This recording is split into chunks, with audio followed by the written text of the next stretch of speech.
Bonjour à tous, c'est professeur Missou. Ce cours est destiné aux étudiants de médecine en 5e année. Il est intitulé « C'est l'HTA d'origine rénale ».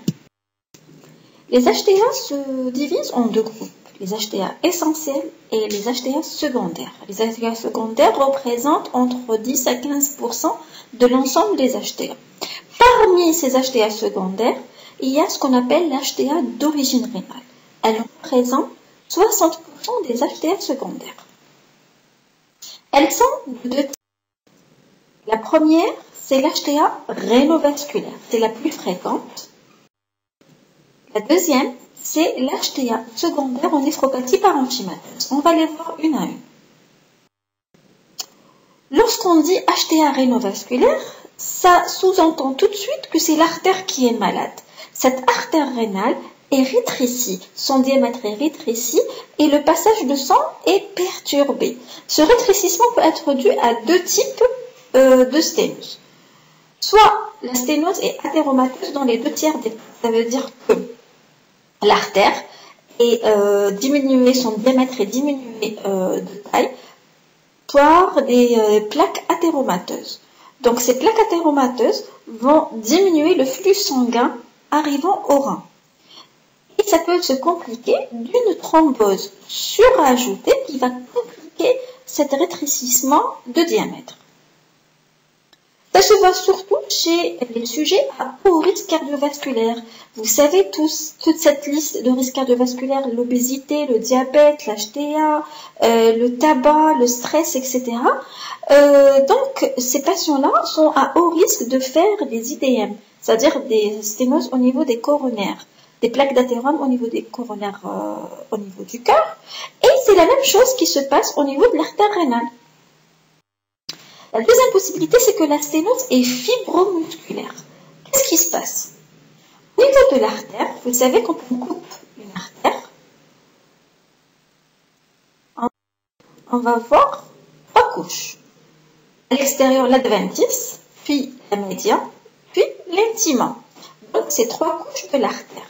Au niveau de la sténose fibromusculaire, le problème, la média va s'hypertrophier. S'hypertrophiant, elle va diminuer le diamètre de cette artère.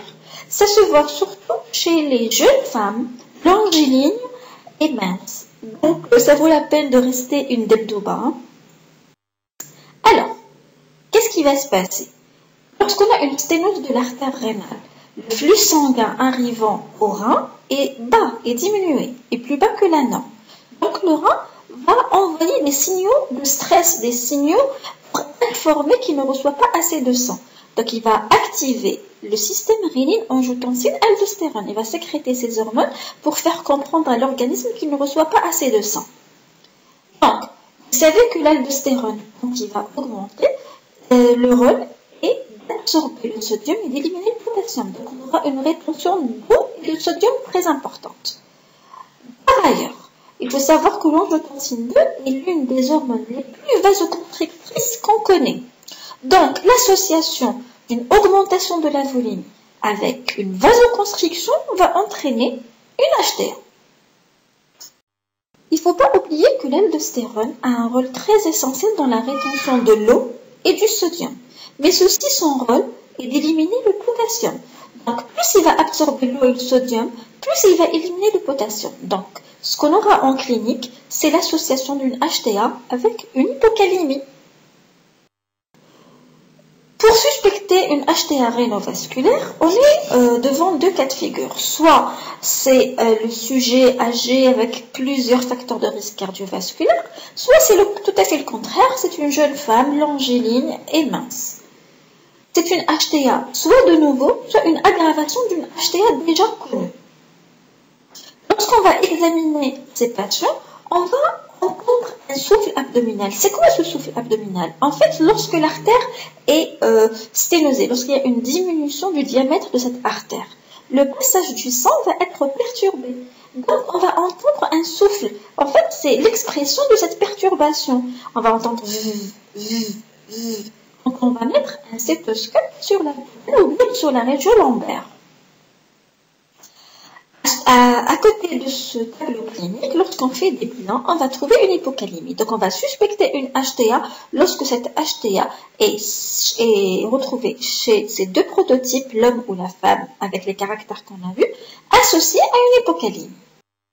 Suspecter est une chose, mais il faut maintenant confirmer. La chose la plus facile à faire pour confirmer, c'est normalement le dosage hormonal de la rénine et de l'aldostérone, ce qui va confirmer cette HTA avec un hyperaldostéronisme secondaire. Mais le problème en Algérie et partout dans le monde, c'est que ce dosage est très sensible. Il faut avoir des précautions avant de prélever.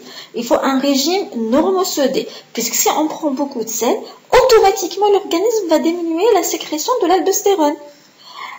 Deuxième des choses, il faut arrêter tout médicament interférant avec le système rénine-angiotensine. Par exemple, les diurétiques qui vont augmenter la diurèse, entraîner une déshydratation. Cette déshydratation va entraîner la stimulation de la sécrétion du système rénine-angiotensine pour augmenter la volémie. Les mêmes choses pour les IEC, c'est les inhibiteurs de l'enzyme de conversion.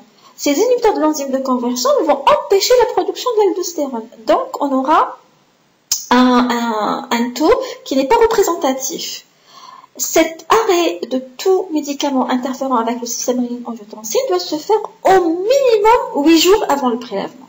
Ce prélèvement doit se faire en position de repos et avec le lever avant le lever matinal. Donc vous voyez que c'est des conditions assez particulières qui rendent ce dosage hormonal assez difficile.